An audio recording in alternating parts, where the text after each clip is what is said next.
In today's video, I'm going to teach you how to change email address on Squarespace. By the end, you'll know how to update the email you use to sign in by switching your login provider to the new address. Before you begin, make sure you have access to the new email you want to use, since you may be asked to verify it during the process.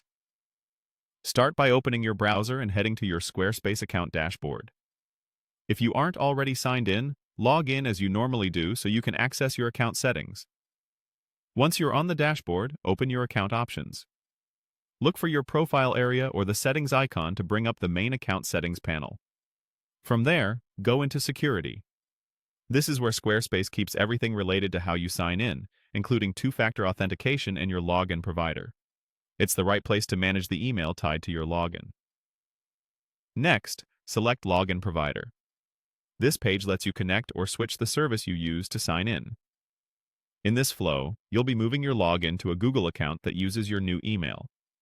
This doesn't change your site content or billing details. It simply updates the email you use to access the account. Click Continue. Squarespace will redirect you to Google to complete the connection. On the Google screen, choose Use Another Account.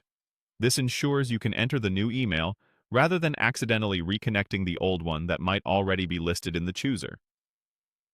When prompted, type the new email address you want associated with your Squarespace login.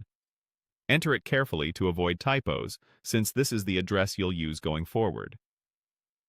Depending on your setup, Google may ask you to authenticate for security.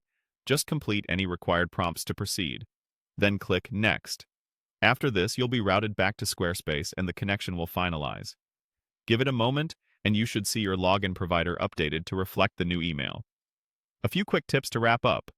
After changing this, sign out and sign back in using the new email to confirm everything works.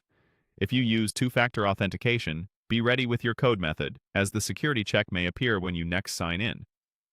If your account is part of a team or organization, let collaborators know you've changed your login email so they recognize it in notifications.